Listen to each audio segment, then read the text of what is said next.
Hello नमस्कार दोस्तों, आप लोगों का अपना यूट्यूब चैनल रोजगार 7590 में स्वागत है। आज आप लोगों को बताने वाले हैं कि जितने लोग अप्रेंटिस कंप्लीट कर चुके हैं, ग्रुप डी में फॉर्म अप्लाई किए हैं, तो उनको काफ़ी बहुत बड़ी अपडेट है। क्योंकि देखिए, आप लोगों का जो भी डॉक्यूमेंट है, अप्रेंटिस सर्टिफिकेट हो और उसमें उसके साथ साथ ITI सर्टिफिकेट भी आपको DB में लगेगा जब आप ग्रुप डी में सेलेक्ट हो जाएंगे।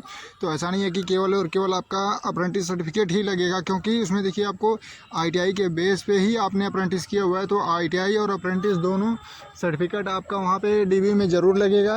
तो आप लोगों के लिए बता दें कि देखिए, जितने लोग अप्रेंटिस कंप्लीट हैं उनको अपने सभी डॉक्यूमेंट के एक एक मीनिंग और एक एक एड्रेस और सब कुछ एक ही सेम होना चाहिए। यानी आप लोग जो भी मार्कशीट है सब कुछ उसमें मैचिंग करा लीजिए। देखिए, कुछ भी मिस्टेक है तो आप लोग उसको करेक्शन करवा लीजिए, क्योंकि पिछली बार काफ़ी कैंडिडेट ऐसे हैं जिन्होंने अपना सब कुछ भेजा है डॉक्यूमेंट की। देखिए, उसमें सब लोग फाइनल सेलेक्ट हुए थे, लेकिन उसका DB में बाहर हो गए थे डॉक्यूमेंट में काफ़ी दिक्कत होने की वजह से।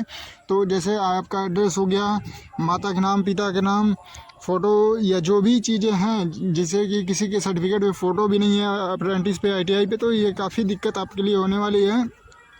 आप लोग इतनी मेहनत से 1 साल 2 साल ITI किया, 1 साल अप्रेंटिस किया, फिर उसके बाद इतने दिनों बाद वैकेंसी आई और एग्ज़ाम भी क्लियर करने के बाद फिर किसी कारण से आपका ना हो सिलेक्शन, तो इस वजह से काफ़ी दिक्कत होगी। तो आप लोगों के लिए बहुत बड़ी अपडेट है कि जितने भी अप्रेंटिस कंप्लीट हैं, ITI छात्र हैं, जो ITI बेस पे ही भी ग्रुप डी का फॉर्म भरें, तो आप सभी लोग अपना डॉक्यूमेंट करेक्शन करवा लीजिए। और सभी 10वीं हो, 12वीं हो, ITI हो, अप्रेंटिस हो, सभी पे मीनिंग आपके नेम में सभी चीज़ सेम होनी चाहिए, डेट ऑफ बर्थ सेम होनी चाहिए, एड्रेस सेम होना चाहिए। तो सब कुछ आप लोग करेक्शन करवा लीजिए और अपना सभी लोग एक बार डॉक्यूमेंट मतलब चेक कर लीजिए, ठीक है। दोबारा से आप चेक करके और उसको देख लीजिए, जो भी मिस्टेक है तो आप लोग कांटेक्ट कर लीजिए। क्योंकि देखिए, बाद में सिलेक्शन एग्ज़ाम क्लियर करने के बाद सिलेक्शन नहीं होगा तो काफ़ी दिक्कत होने वाली है। तो काफ़ी कैंडिडेट ऐसे भी थे तो उन्होंने कांटेक्ट किया था, उनका करेक्शन कर दिया गया है अब की बार। तो आगे जो लोग अभी मान लीजिए अभी पहली बार ग्रुप डी का एग्ज़ाम दे रहे हैं, अप्रेंटिस किए हैं, ITI पास हैं, तो उनके साथ ऐसी गलती ना हो, उनके साथ इतना बड़ा नुकसान ना हो, इसलिए आपको ये जानकारी प्रोवाइड कराई जा रही है। तो आपको बता दें कि देखिए, सबसे महत्वपूर्ण है आप लोग इन सभी चीज़ों को ध्यान में रखते हुए और जो भी दिक्कतें हैं डॉक्यूमेंट में, आप लोग उसको सही करवाने की पूरी कोशिश करिए। और जल्द से जल्द आपका डॉक्यूमेंट करेक्शन करके आपको प्रोवाइड करा दिया जाएगा। 1 से 2 दिन में आपको डॉक्यूमेंट करेक्शन करके प्रोवाइड कराया जाएगा। तो आप लोग थोड़ी सी चूक की वजह से आपका सिलेक्शन ना हो, ये गलती ना करिएगा, लापरवाही ना करिए। आप लोगों से बहुत बहुत रिक्वेस्ट है।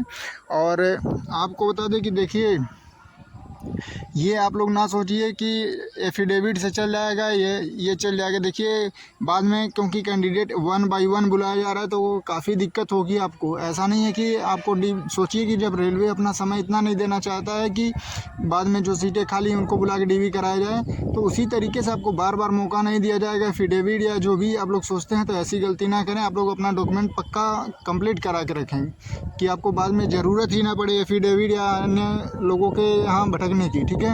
और जब आप लोगों का DB होगा उस टाइम आप लोग कांटेक्ट करेंगे, तो देखिए, मान लीजिए साइट प्रॉब्लम हो या जो भी दिक्कत हो, आप लोग ना करवा पाएँ, करेक्शन ना हो पाए, तो फिर किसी वजह से आपका सिलेक्शन ना रुके। तो आप लोग इन सभी चीज़ों को, पढ़ाई के साथ साथ अपने डॉक्यूमेंट को ओके करना आपकी जिम्मेदारी है। तो आप लोग इन सभी जिम्मेदारियों को अच्छे से चेक कर लीजिएगा। और जो लोग अभी अप्रेंटिस मान लीजिए ग्रुप डी का फॉर्म भरने के बाद, जैसे उनकी अप्रेंटिस कंप्लीट हुई है, जैसे 28 फरवरी के बाद जिनका कंप्लीट हुआ है अप्रेंटिस, वो तो फॉर्म नहीं भर पाए ग्रुप डी में, मतलब अप्रेंटिस का बेनिफिट तो नहीं ले पाएंगे। तो जो लोग अभी अप्रेंटिस कर रहे हैं या जो लोग 28 फरवरी के बाद किए हैं, तो वो भी लोग आप एक बार अपना डॉक्यूमेंट डाउनलोड किए होंगे तो देख लीजिएगा। 10वीं के ITI 10वीं के सर्टिफिकेट से, ITI सर्टिफिकेट से अपना अप्रेंटिस सर्टिफिकेट मैच करा लीजिए। देखिए, कुछ मिस्टेक तो नहीं है। अगर जो मिस्टेक है तो आप लोगों को डिस्क्रिप्शन में व्हाट्सअप नंबर है, आप लोग वहाँ से मैसेज करके और मैसेज में लिख दीजिएगा डॉक्यूमेंट करेक्शन, जिससे कि आपको कांटेक्ट कर लिया जाएगा और आपका डॉक्यूमेंट पूरी तरीके से करेक्शन करके आपको प्रोवाइड करा दिया जाए, जिससे आपको भविष्य में कोई दिक्कत ना हो। तो जितने लोग अभी कर रहे हैं उनके लिए भी ये अपडेट है। ऐसा नहीं है कि जो लोग ग्रुप डी में फॉर्म अप्लाई किए उन्हीं के लिए है। तो आप लोग इन सभी चीज़ों को ध्यान में रखिए। और सबसे बड़ी चीज़ें हैं कि देखिए, आप लोग इसको इग्नोर ना करिएगा, ये आपकी बहुत बड़ी जिम्मेदारी है पढ़ाई के साथ साथ। बाकी आप लोग पढ़ाई करते रहिए और देखिए, और एक अपडेट और देनी है कि देखिए, आपको बता दें कि जो लोग अप्रेंटिस हैं उनके लिए, जैसे कि काफ़ी छात्र कहना है कि बिहार में मान लीजिए चुनाव चल रहा है, तो वहाँ पे जीए पावर का मुद्दा उठाना चाहिए। सभी अप्रेंटिस को वहाँ एकजुट होकर अपनी संवैधानिक तरीके से अपनी मांगों को रखनी चाहिए। पक्ष विपक्ष दोनों पार्टियाँ वहाँ अपने वोट बैंक के चक्कर में है, तो उनको एक एक मुद्दा चाहिए होता है इलेक्शन में कि जो मुद्दा जनता के बीच में लेके जाएँ। तो ये अप्रेंटिस का भी मुद्दा उसमें ऐड करवाइए, सभी अप्रेंटिस एक साथ आइए। तो उनका काफ़ी कहना है कि सर आप सभी अप्रेंटिस छात्रों से निवेदन करिए और सभी को एकजुट करिए अपने प्लेटफॉर्म के माध्यम से। तो आप लोगों से रिक्वेस्ट है कि जितने भी लोग इस वीडियो को देख रहे हैं, आप सभी लोग डिस्क्रिप्शन में व्हाट्सअप नंबर है, व्हाट्सअप लिंक भी है, आप लोग ज़रूर जुड़िएगा। सभी लोग एकजुटता बना के रखें, जो भी अपडेट आएगी आपको वहाँ पर मिलती रहेगी और पूरी हेल्प की जाती है रोज़गार 7590 यूट्यूब चैनल से। और बिल्कुल आप जितने भी लोगों को कोई भी दिक्कत हो डॉक्यूमेंट से रिलेटेड, या अप्रेंटिस में सिलेक्शन नहीं हो रहा हो, या अप्रेंटिस में कौन से डॉक्यूमेंट लगेंगे, डीवी में कहाँ से करेक्टेड सर्टिफिकेट बनवाना है, कहाँ से मेडिकल सर्टिफिकेट बनवाना है, और कौन सी जोन की, अभी जैसे मान लीजिए बहुत से जोन की अप्रेंटिस वैकेंसियाँ हो गई हैं, उनका डीवी नहीं हो रहा है, कहीं डीवी मान लीजिए डीवी करा लिया गया है, ज्वाइनिंग नहीं हो रही है। तो इस तरीके से आप जो भी अपडेट चाहिए तो आप रोज़गार 7590 यूट्यूब चैनल को सब्सक्राइब कर लीजिएगा। सभी जानकारी आपको यहाँ पे मिलती रहेगी। और जैसे ही आप अप्रेंटिस कंप्लीट करते हैं, क्योंकि आप इतना समय नुकसान करने के बाद 8-8 घंटे आप अप्रेंटिस में जाके ड्यूटी करते हैं, ना ही सीएल मिलता है, ना ही कुछ 10-12 सीएल में आपको पूरा साल बिताना पड़ता है। तो इतना सब कुछ कष्ट करने के बाद अगर आप थोड़ी सी चूक की वजह से आप नौकरी से बाहर हो जाएंगे तो ये दिक्कत आपको ना हो सके, इसलिए आपको ये अपडेट दी जा रही है। क्योंकि पिछली बार काफ़ी जो अप्रेंटिस छात्र थे उनके साथ ऐसा हुआ है, तो इसलिए आपको पहले ही हमने अपडेट दे दिया है। जिन लोगों का जो भी करेक्शन करना हो, जो भी दिक्कत हो, आप लोग कांटेक्ट कर लीजिएगा कि बाद में दिक्कत ना हो, इसीलिए ये वीडियो बनाई गई है। आपको ये जानकारी कैसी लगी ज़रूर कमेंट करके बताइएगा। और सभी अप्रेंटिस को एकजुट करने के लिए आप लोगों की भी जिम्मेदारी बनती है कि एक एक लोगों को इन्फॉर्मेशन शेयर करके और ज़्यादा से ज़्यादा लोगों को एकजुट लाइए, और जो भी मुद्दा होता है तो एक साथ मिलकर सभी लोग उस मुद्दे को हाईलाइट किया जाएगा।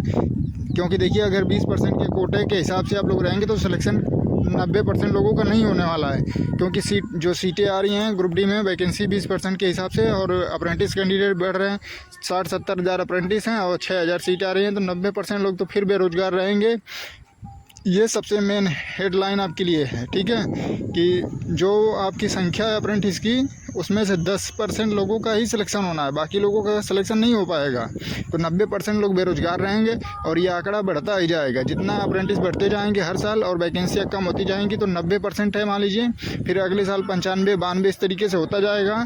फिर लास्ट में आपका 1% लोगों का सिलेक्शन होगा, ये कंडीशन आ जाएगी। क्योंकि आप लोग समझ सकते हैं वैकेंसियाँ कितनी कम आ रही हैं, सब कुछ प्राइवेट हो रहा है, आपको ये भी चीज़ें पता होंगी।